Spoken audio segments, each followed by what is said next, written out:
자리에 편히 앉아 주시기 바랍니다. 우리 먼저 하나님 말씀 오전에 읽었던 우리 출애굽기 17장 8절에서 16절 말씀을 다시 한번 읽도록 하겠습니다. 출애굽기 17장 8절에서 16절까지 말씀, 저와 성도님들 천천히 같이 읽겠습니다. 출애굽기 17장 8절에서 16절 시작.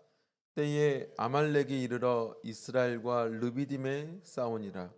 모세가 여호수아에게 이르되 우리를 위하여 사람들을 택하여 나가서 아말렉과 싸우라. 내일 내가 하나님의 지팡이를 손에 잡고 산 꼭대기에 서리라. 여호수아가 모세의 말대로 행하여 아말렉과 싸우고 모세와 아론과 홀은 산 꼭대기에 올라가서 모세가 손을 들면 이스라엘이 이기고 손을 내리면 아말렉이 이기더니 모세의 팔이 피곤함에 그들의 돌을 가져다가 모세 아래에 놓아 그로 그 위에 앉게 하고 아론과 홀이 하나는 이 편에서 하나는 저 편에서 모세의 손을 붙들어 올렸더니 그 손이 해가 지도록 내려오지 아니한지라. 요수아가 칼날로 아멜렉과 그 백성을 쳐서 파하니라. 여호와께서 모세에게 이르시되 이것을 책에 기록하여 기념하게 하고 여호수아의 귀에 외워 들리라. 내가 아말렉을 도말하여 천하에서 기억함이 없게 하리라. 모세가 단을 쌓고 그 이름을 여호와 니시라 하고 가로되 여호와께서 맹세하시기를 여호와가 아말렉으로 더불어 대대로 싸우리라 하셨다 하였더라. 아멘. 오늘 여기 있는 내용, 오전 시간에 이어서 아말렉과의 영적인 전쟁, 영적 전쟁에 대해서 같이 하나님 말씀 계속해서 살펴보겠습니다. 우리가 이 출애굽기에 이스라엘 백성들의 삶을 시험의 연속된 광야 시대를 살았다라고 말씀을 드렸고, 우리 인생 가운데서 또 시험은 떠나지 아니하고 우리 앞에 놓여져 있고, 그 시험에서 우리가 배워야 될 것은 거기서 해답을 찾을 줄 알아야 되고, 또 그걸 통해서 우리 신앙의 성숙이 이루어져야 된다. 그것이 하나님께서 우리에게 시험을 주는 또 목적이다 라고 말씀을 드렸죠. 요즘은 코로나 때문에 이제 위험하니까 백신을 맞습니다. 백신을 지금 이제 3차까지 맞으라고. 그래서 저는 40대인데 이렇게 코로나 백신을 맞을 수 있더라고요. 그래가지고 3차를 맞았는데요. 백신을 이제 잘못 오해하면 백신을 치료제처럼 생각하는 경우가 있습니다. 백신은 치료제가 아니죠. 백신은 사실은 그 코로나 바이러스를 무너뜨리는 혹은 코로나 바이러스를 죽이는 어떤 그런 것이 들어있는 것이 아니라 코로나 바이러스를 넣어서 우리 몸에 집어넣는 거죠. 그런데 어떻게 이게 그러면 그 백신이 돼서 치료하는 또 혹은 이기는 역할을 하게 되냐? 우리 몸에는 면역력이라는 게 있어서 그 이물질이 들어오게 되면 그걸 대항해서 싸울 수 있는 몸의 그 특징이 있죠. 그래서 코로나 바이러스가 들어오게 되면 그 코로나 바이러스를 대항해서 싸우는 능력을 키우는 거예요, 몸에서. 근데 중요한 건 이 코로나 바이러스가 들어와서 우리 몸에 있는 면역력이 형성되지 않을 때 코로나 바이러스가 이겨버리면 안 되잖아요. 근데 코로나 바이러스를 충분히 대항할 수 있는 면역력이 형성될 수 있는 그 정도를 만들어내는 게 기술이고, 그 바이러스가 들어오면 그걸 충분히 우리 몸의 면역력이라는 것이 뭔가 그걸 극복할 수 있는 것을, 그런 힘을 가지게 해서 극복해내게 하는 그 기준을 만들어내는 게 정말 어려운 일이죠. 그게 잘못하면 이제 뭐가 돼요? 이제 뭐 갖가지 그 부작용들이 이제 나오는 거고, 이제 이런 일이 벌어지는 거죠. 근데 이제 중요한 거는 사람이 이제 이런 백신을 만들면 이제 아까 얘기했던 것처럼 부작용도 생기기도 하고, 또 100%의 모든 사람에게 맞춤으로 모든 사람의 체질에 맞게 다 할 수가 없기 때문에 이런 갖가지 사람에 대한 반응들이 다 다른 거고, 중요한 것은 뭐냐면 죽지 않고 극복할 수 있는 것이 나올 수 있도록 극신을 맞추는 게 정말 중요한데, 하나님께서 사실은 시험이라는 것을 그렇게 활용을 하시죠. 예, 완전한 하나님, 우리에게 완전한 백신 같은 역할의 시험을 우리에게 주시는 거죠. 그래서 그걸 우리가 대항할 수 있도록. 그래서 면역력이라는 것이 결국에는 우리 몸에, 우리 영혼의 뭐예요? 믿음이 그 역할을 하는 겁니다. 우리 영혼에 우리를 해하는 바이러스가 들어오면 그 바이러스를 대항해서 싸워서 이길 수 있게 하는 것이 믿음이고, 하나님께서는 우리의 믿음에 걸맞게 그걸 충분히 소화할 수 있는 시험을 주시는 거죠. 그러면 차츰차츰 어때요? 그 다음에 더 큰 바이러스, 더 큰 문제, 더 큰 고난이 찾아온다 할지라도 그런 방식으로 백신을 맞고 또 이 저항력이 생긴 그걸 신앙적으로 말하면 믿음이 성숙해져 가면 사실은 어떤 것도 우리가 거뜬히 극복할 수 있는 거지 않습니까? 그래서 우리가 1차 맞고 2차 맞고 3차 맞는 거잖아요. 3차까지 맞는 거지 않습니까? 앞으로 우리에서 4차, 5차까지 맞아야 될지 모르겠지만 어쨌든 간에 그러니까 앞으로도 우리에게도 그런 신앙의 여정의 백신이 계속 있을 수밖에 없습니다. 어떨 때까지? 완성된 신앙까지. 그래서 우리가 계시록 말씀을 드렸지 않습니까? 완성된 신앙은 우리 모든 사람의 목적이 돼야 된다고. 누구는 그렇게 뭐 잘해봐, 뭐 나는 뭐 약하니까 어쩔 수 없어가 아니라 모든 사람이 완성된 신앙까지 나아가는 데 있어서 시험은 필수적인 것이고, 내가 완성되지 않는 이상 내 앞에 뭐가 있습니까? 시험이 있습니다. 시험이 있어요. 물론 완성된 신앙인에게 있어서 시험이 아니겠지만, 그렇지 않겠어요? 완성된 신앙인에게 있어 시험이 무슨 그 신앙 믿음에 또 어떤 갈등을 주고 또 고난을 주고 아픔을 주고 이런 것이겠어요? 그렇지 않잖아요. 믿음이 완성돼 버린 사람에게서는 시험은 더 이상 시험이 아니에요.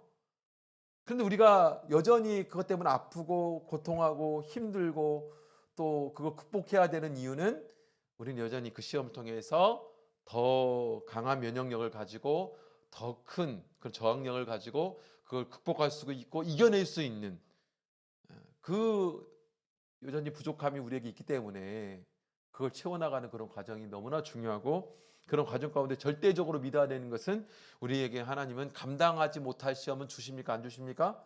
안 주신다.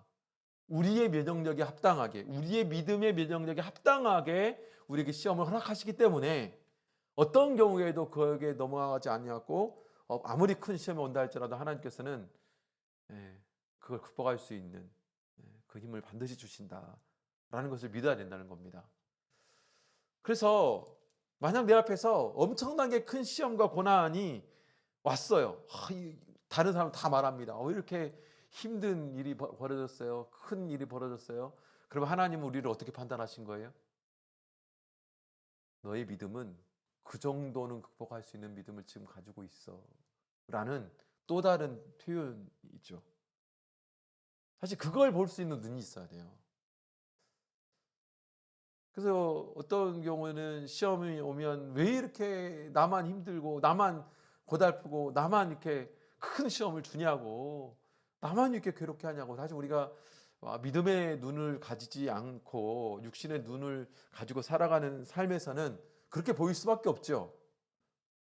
하지만 우리가 성경이라는 우리 믿음의 근거, 이 성경을 가지고 지혜를 가지고 그 지혜가 믿음이 되었다라면 그 믿음을 가진 눈이 있어야 됩니다. 그걸 보면 하나님께서는 내게 이 엄청나게 큰 시험을 허락하셨다는 것은 곧 어떤 것입니까?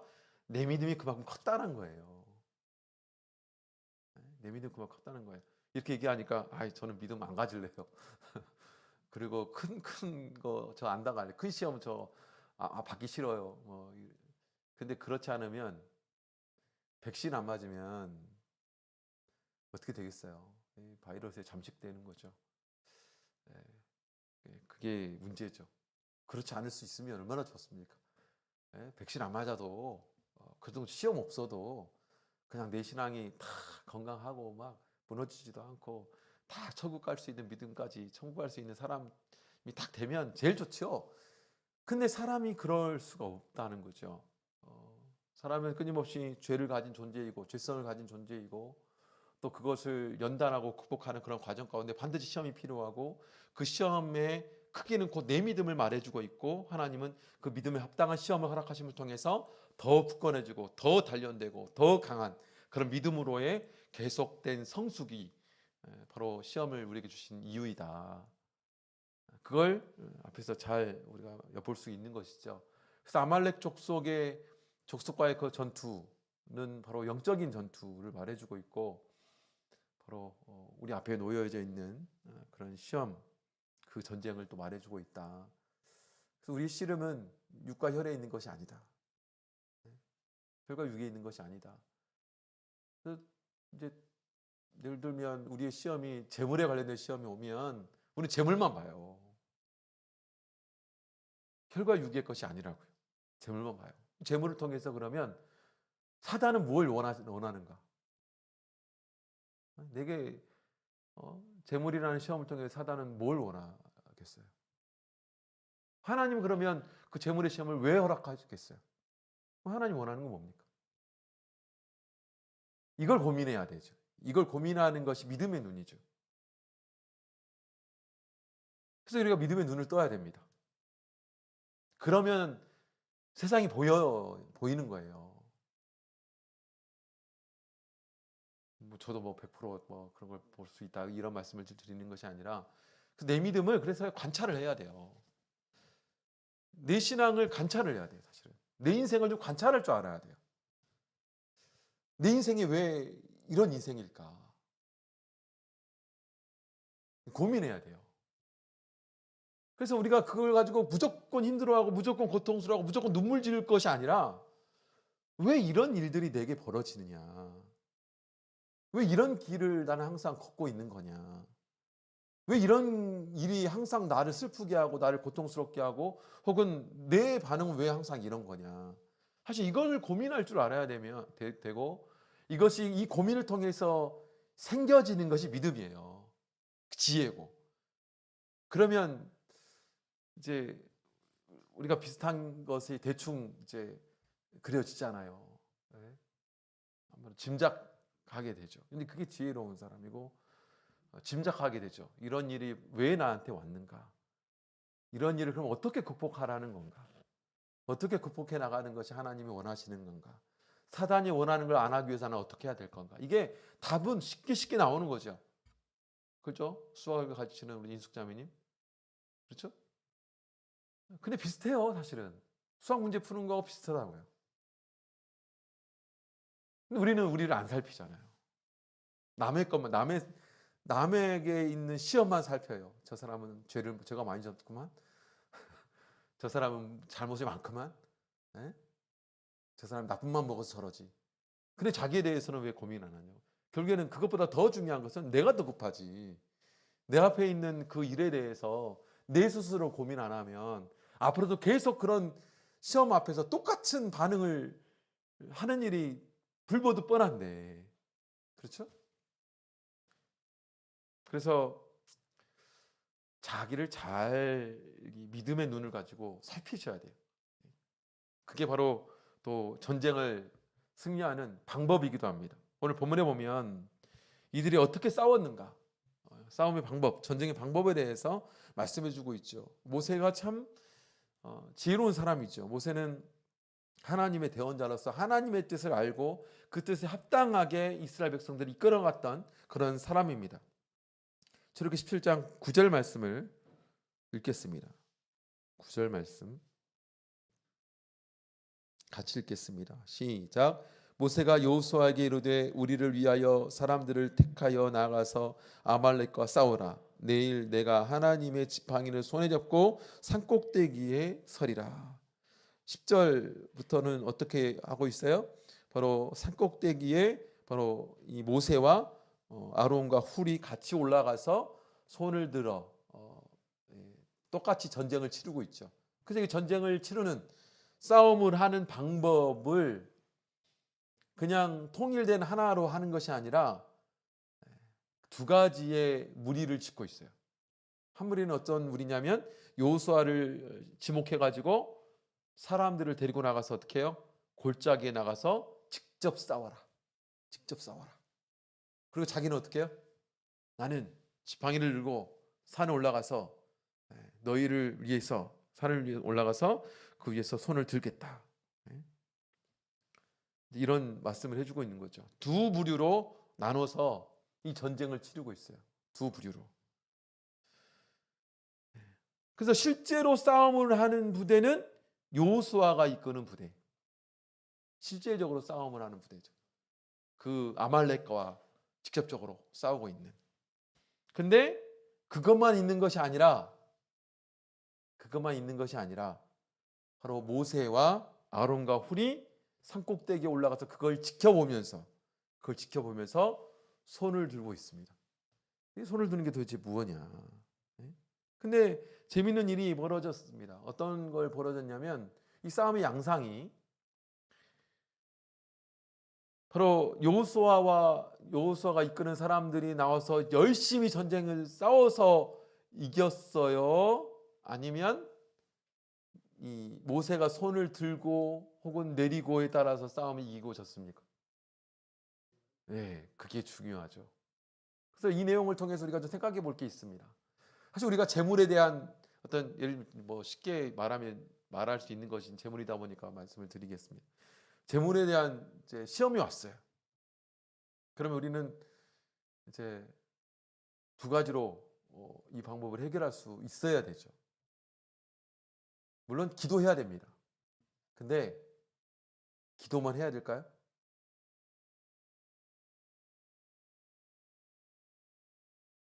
재물에 대해서 고민할 줄도 알아야 됩니다. 재물에 대해서 싸울 줄도 알아야죠. 내가 이 재물에 압박이 왔습니다. 예를 들면 시험이 왔어요. 그럼 이 재물에 대해서 어떻게 이걸 해결할 것인가에 대해서 당연히 노력해야 되죠. 당연히 그것을 최전선에 가서 그 돈을 때로는 벌기 위해서, 때로는 이것을 좀 더 어떤 그 지혜롭게 쓰기 위해서 이런 것에 대해서 고민하고 그것을 맞닥뜨려서 그 고민을 해결해야 됩니다. 근데 그것만 있어도 되냐 이 말이죠. 그것만 있어도 되는 것이 아니라 그것을 위해서는 우리는 뭘 해야 됩니까? 하나님 앞에 나와서 뭘 들어야 돼요? 손을 들어야죠. 손을 든다는 게 뭡니까? 바로 하나님께 기도한다는 겁니다. 기도한다는 거예요. 사실은 두 개 다 중요합니다. 두 개 다 있었고 바로 모세는 두 가지를 다 들어서 행하고 있어요. 직접 여호수아가 싸우고 있습니다. 그 싸움도 해야 되는 것이죠. 우리가 관계의 시험이 들었어요. 그러면 관계의 시험에서 그 관계를 회복하기 위해서 아무것도 안 할 겁니까? 그래 나는 기도만 하면 하나님이 알아서 다 해결해 주십니까? 맞닥뜨려야죠. 당연히 그 맞닥뜨려서 그 문제를 해결하기 위해서 고민해야죠. 근데 중요한 것은 그것만 해서 되냐 이 말이죠. 어떤 사람은 반대예요. 어떤 사람은 기도만 열심히 해야 된다. 어떤 사람은 아니다. 가서 직접 내가 현실에 그것이 훨씬 중요하지. 그것만 생각하는 사람들도 있어요. 그래서 실제적으로 하나님 앞에 그런 일이 닥칠 때 오히려 기도하지 않아요. 오히려 더 구하지 않습니다. 사실은 절대 해결되지 않죠. 잠깐 그게 덮여질 수는 있겠지만 그 문제는 반드시 그 다음에 또 터지게 되어 있어요. 그래서 내가 싸우긴 싸우지만 그건 나의 최선이지만 사실 그 싸움을 이기게 하시는 것은 결국에 누구예요? 하나님인 것을 알아야 돼요. 그렇다고 해서 내가 아무것도 하지 않는 것이 아니라 내가 할 수 있는 최선, 그리고 그것뿐만 아니라 바로 하나님을 의지하고 맡기는 이 신앙이 우리에게 너무나 중요하다는 것을 이 본문을 통해서 알 수 있다는 것이죠. 교회도 사실은 마찬가지예요. 교회에 우리가 이렇게 말씀을 선포하고 또 기도하는 일도 정말 중요하지만 현장에서 설거지하고 음식 만들고 화장실 청소하고 이런 일도 정말 중요한 일이죠. 하지만 정말 더 중요한 것은 하나님께 나와서 하나님 앞에 두 손을 들고 나오는 것입니다.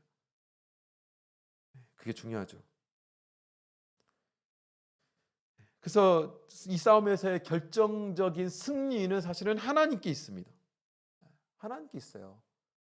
그것을 아는 것이 본문에서 굉장히 중요한 그 싸움의 방법이었다라는 것이죠. 그래서 모세가 산꼭대기에서 지팡이를 들고 올라가서 손을 높이 드는 것, 이게 바로 기도의 상징을 말하는 거죠. 기도를 말하는 것입니다. 그래서 손을 드는 것, 이게 손을 드는 것에 대해서 오늘날 좀 생각을 해볼 필요가 있습니다. 가끔 우리 청년들이 찬양을 할 때 손을 들죠. 그걸 보면 일단은 거부감이 들죠. 어르신들은 쟤들 왜 저러나.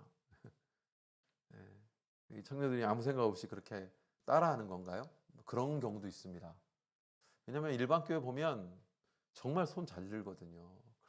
그래서 손 들고 눈물 흘리면서 찬송합니다. 근데 그 사람들이 그러니까 우리가 사실 우리만의 세상에서 빠져나오지 못하는 것들이 있습니다. 일반 교회는 무조건 잘못된 거니까 일반 교회가 먼저 하면 안 돼요. 그리고 먼저 한 것에 대해서는 거부감이 확 듭니다. 그래서 제가 예전에 어떤 자매님이 어떤 다른 자매님을 막 비난하는 거예요. 뭐라고 비난하냐면 그 자매님이 뭐라고 하냐면 그 자매가 세상에 우리는 성령을 성령님이라고 한다고. 목사님, 성경에 성령님 없잖아요. 그러더라고요. 근데 왜 저 사람 이상한 사람이라 막 뭘 하는 거예요. 그래서 제가 그랬어요. 그러면 성경에 예수님은 있어요? 성경에 예수님 없어요. 예수로만 되어 있습니다. 예수예요. 그 우리 님이라고 하잖아요. 예수님이라고 하잖아요. 근데 일반 교회가 이제 성령님이라고 하니까 물론 거기에서 이제 좀 더 더 깊이 막 말하기 시작하면 삼위일체 그런 얘기 나올 수 있지만 단순한 거부가 뭐냐면 일반 교회 그렇게 부르니까 싫은 거예요. 왜 그게 해도 되고 안 해도 되고의 문제는 상관없어. 일반 교회 하니까 싫어. 찬양할 때 우리가 손을 드는 문제도 마찬가지예요.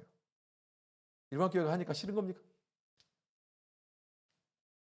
기도할 때 심지어 찬양할 때도 손 드는 게 싫은데 기도할 때 손 든다? 이게 말이 됩니까? 야, 어떻게 그래 불경하게. 근데 성경에서는 손을 드는 거에 대해서 성경은 말하고 있을까요? 말하지 않을까요? 시편 28편 보겠습니다. 시편 28편 2절 보겠습니다.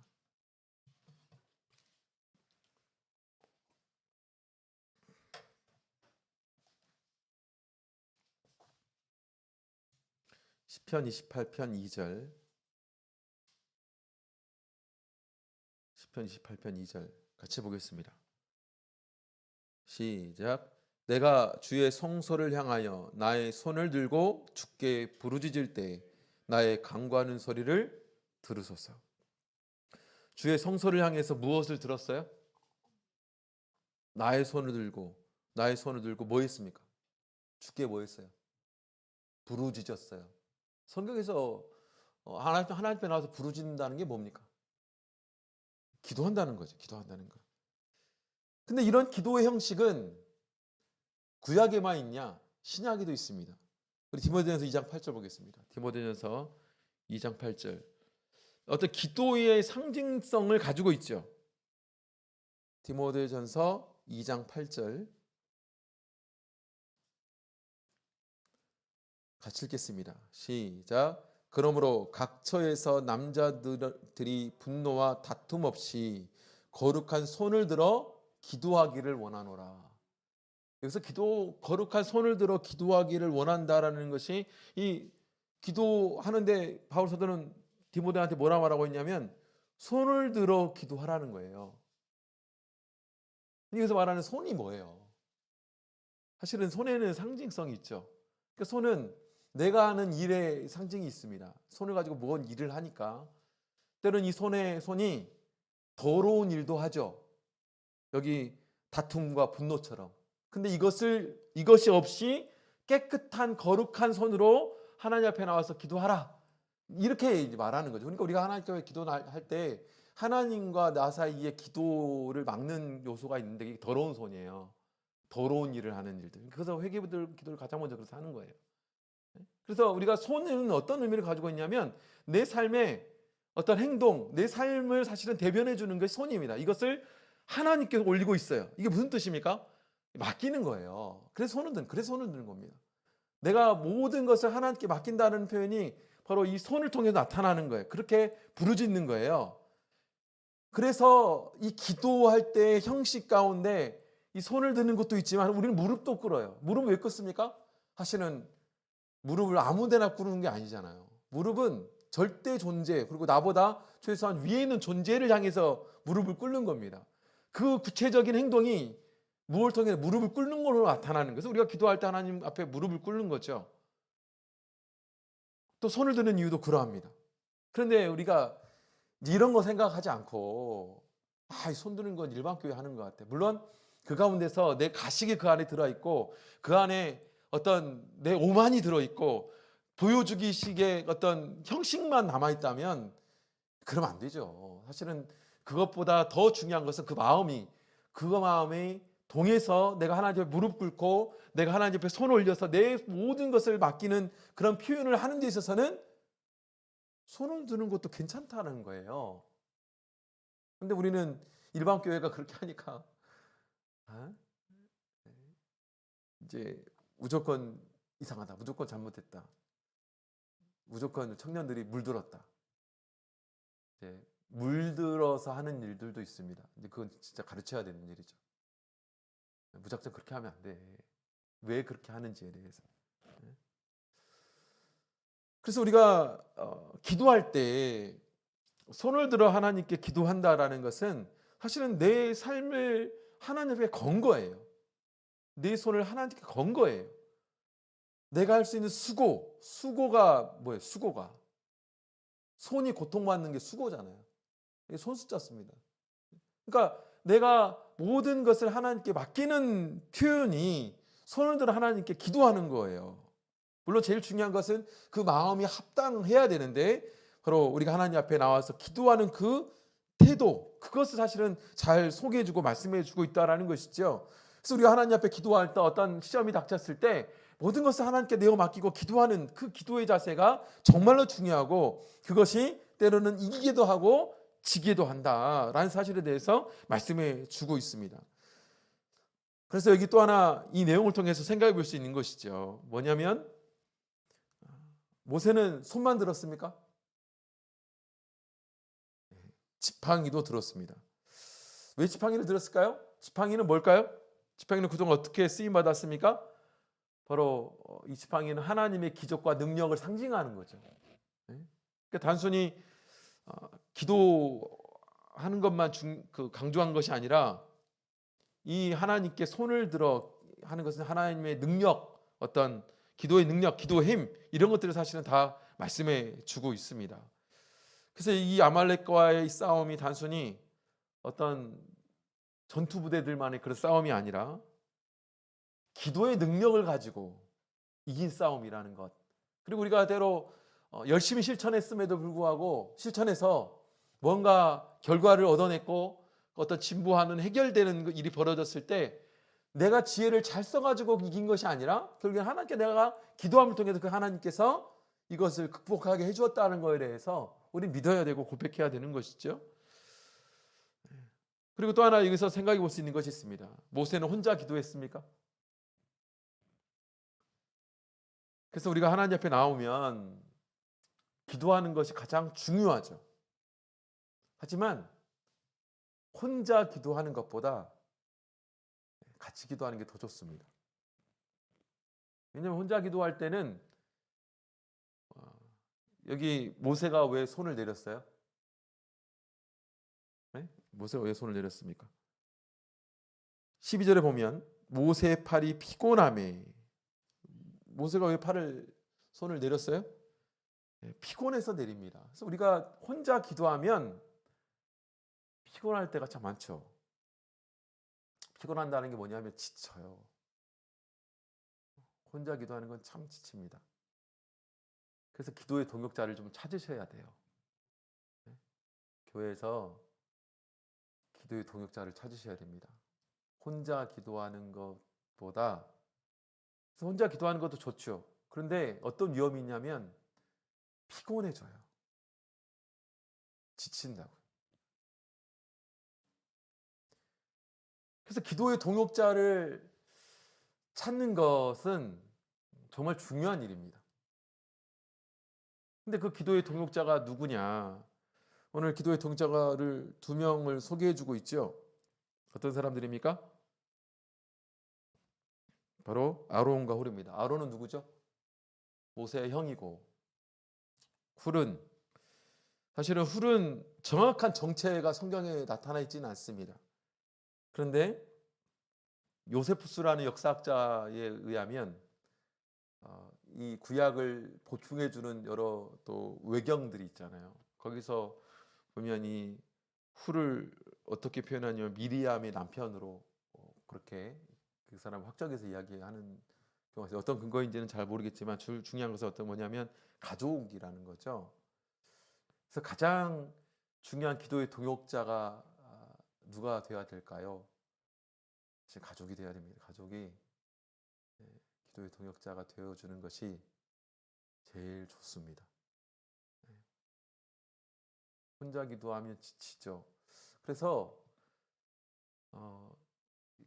가정에서 나와 함께 기도해 줄 사람, 그걸 찾아야 됩니다. 찾으셔야 돼요. 그래서 부부가 같이 믿으면 제일 좋죠. 같이 기도하면 얼마나 좋습니까? 근데 부부가 같이 믿으면 좋은데 그렇지 못해요. 그러면 자식이 있잖아요. 그렇죠? 그래서 기도의 동역자를 만드셔야 됩니다. 그게 뭐예요? 전쟁 치르는 방법이에요. 전쟁을 잘 치르는 방법. 나의 사랑하는 아들, 나의 사랑하는 딸, 나의 사랑하는 남편, 혹은 나의 사랑하는 아내, 같이 기도에 동역을 하는 것. 그게 내가 지치지 않고 같이 힘을 낼 수 있는 정말 중요한 일입니다. 그래서 제일 지칠 때가 뭐냐? 혼자 기도할 때예요. 진짜 어떤 일이 벌어졌을 때 나 홀로 떨어져서 혼자 기도할 때. 때로는 그것이 하나님과의 은밀한 어떤 소통이 될 때도 있습니다. 더 가까운 친근한 소통이 될 때도 있어요. 근데 그것이 오래 지속해야 될 기도에서는 쉽지가 않습니다. 그래서 우리 목자님들이 항상 하는 얘기가 있어요. 목자님들은 원래 기도하는 사람이니까 라고 생각되기 쉽잖아요. 제일 힘들 때가 교회에서 같이 기도할 사람이 없을 때가 제일 힘든 거예요. 그래서 목자님들, 가끔 선배 목자님들 이렇게 얘기하시면 같이 기도하는 동역자가 있냐라고 물어요. 이제 참 그게 중요한 일이에요. 그래서 가정에서 때로 어떤 일이 벌어졌을 때 이제 때로 혼자 오시는 분들도 있지 않습니까? 그러면 교회에서 신앙의 가족 안에 서로 기도하는 사람들이 있어야 되겠죠. 그래서 기도의 모임을 잘 만들어가는 것도 저는 참 중요한 일이고, 그걸 통해서 우리 신앙의 싸움을 이겨나갈 수가 있다. 만약 지금까지 없었다면 그걸 좀 만들어가는 저와 여러분 되었으면 좋겠습니다. 그냥 기도하고 하나님 알아서 하십시오. 물론 하나님이 알아서 못하시는 분이 아니에요. 하나님은 성경의 전쟁 가운데 보면 하루아침에 이스라엘 백성들 아무것도 안 해도 다음날 아침에 나왔더니 그 군대에 둘러쌌던 군대들이 다 죽어버리는 경우도 있었습니다. 하지만 하나님은 내가 가서 싸우라고 말씀하고 있습니다. 그런데 기도하고 하나님께 맡기며 결국에는 싸워나가는 것이 정말 중요하다고 우리에게 전쟁의 방법을 말씀해주고 있다는 것이죠. 그랬을 때 우리 기도의 결과는, 전쟁의 결과는 어떻게 됐습니까? 사실 이것이 사실은 중보기도이기도 하고 합심기도의 힘이기도 합니다. 근데 이걸 통해서 이 싸움을 승리로 이끌 수 있게 되었는데, 우리 출애굽기 17장 15절 16절 같이 보겠습니다. 17장 15절 16절 같이 읽겠습니다. 시작. 모세가 단을 쌓고 그 이름을 여호와 니시라 하고 가로되 여호와께서 맹세하시기를 여호와가 아멜렉으로 더불어 대대로 싸우리라 하셨다 하였더라. 여기서 중요한 유명한 말이 나오죠. 여호와 니시, 여호와 니시. 승리케 하시는 하나님이라고 통상 그렇게 해석해 이야기하는데요. 원래대로 말하면 여기 니시라는 말은 깃발이라는 뜻입니다. 깃발. 깃발을 언제 다느냐? 승리할 때 다는 거죠. 그래서 이걸 해석해서 그냥 하나님의 승리를 주시는 하나님 이렇게 해석하는 경우가 있는데, 엄격하게 말하면 하나님은 나의 깃발이시다. 요한 이씨, 하나님 나의 깃발이다. 하나님이 승리하셨다는 거예요. 하나님이. 그래서 우리가 어떤 영적 전쟁에서 승리하고 난 다음에 우리의 표현이 내가 잘했죠? 내가 이겼죠? 사실은 하나님이 이긴 거죠. 그래서 모세도 15절에 보면 이 승리한 이후에 무엇을 했습니까? 모세가 단을 쌓았어요. 이 단은 누구를 위한 단입니까? 하나님을 위한 단이에요. 하나님을 위한 단. 그래서 구약에서는 이걸 단이라고 표현하고 있지만 제사를 말하는 겁니다. 제사를 말하는 거고 오늘날 우리에게 말하는 것은 예배를 말하는 겁니다. 그러니까 하나님께 이 모든 승리의 이유가 있다라는 거에 대해서 그가 바로 이 태도를 통해서 그가 하는 이 행위를 통해서 보여주고 있고 증거하고 있다는 거죠. 결국에 이 승리는 누가 근본적으로 주신 거냐? 하나님이 주신 거라는 모세의 표현이에요. 그게 하나님은 나의 깃발이시다.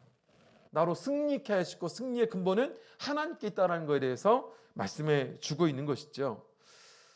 그래서 우리는 무엇보다도 이 하나님을 바라보고 하나님을 의지할 때 이 하나님께서 우리에게 승리를 주신 것을 분명히 약속해 주고 말씀해 주고 있습니다. 그래서 우리의 신앙에서 하나님께 감사하며 기도할 때 요한 이씨 이런 고백이 좀 많이 나왔으면 좋겠습니다.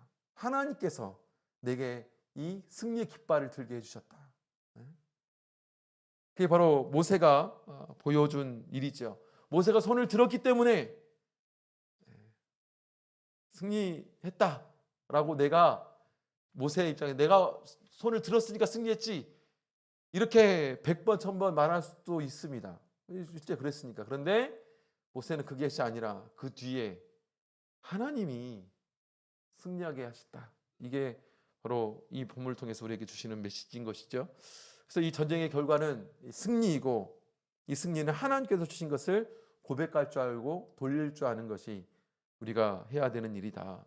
마지막 보면 출애굽기 17장 16절에 이렇게 말하고 있습니다.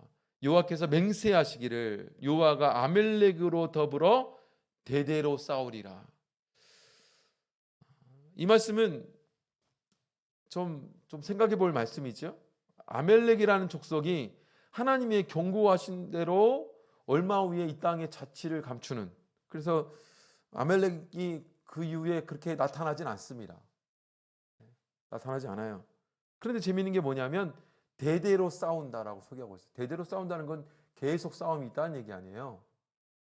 대대로 아말렉과 싸울 것이다라고 말해주고 있는 거 아니에요. 그런데 역사적으로 보면 아말렉은 거의 사라진 족속이 됩니다. 근데 어떻게 대대로 싸우느냐? 사실 이것은 육신적인 싸움만이 아니라고요. 영적인 싸움을 말합니다.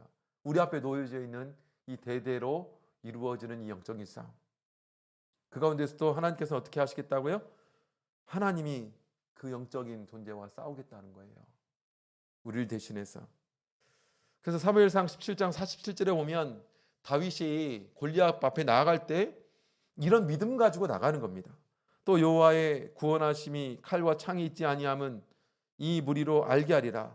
전쟁은 여호와께 속한 것인즉 그가 너희를 우리 손에 붙이시리라.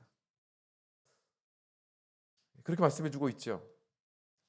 그래서 그게 이 영원한 영적인 전쟁은 하나님께서 우리를 위해서 싸우십니다. 하나님께 속한 거예요.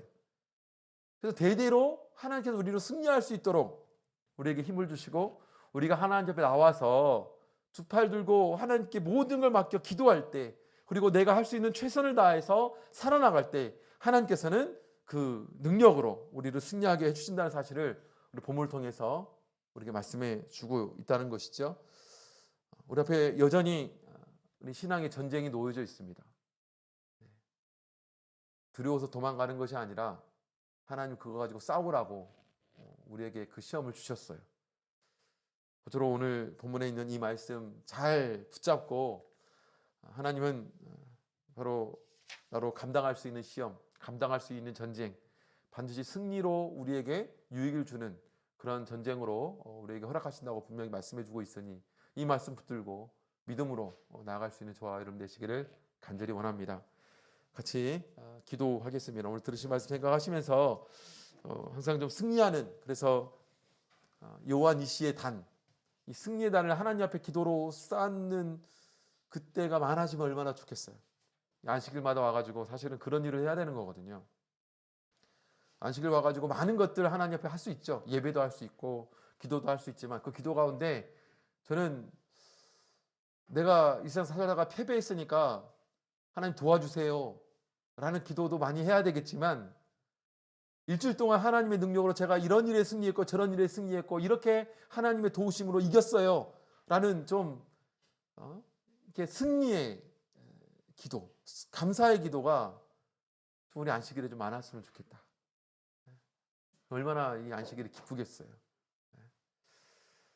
그런 기도가 넘쳐날 수 있는 우리 교회 될 수 있도록, 우리 인생 될 수 있도록 같이 성령 의지해서 기도하겠습니다.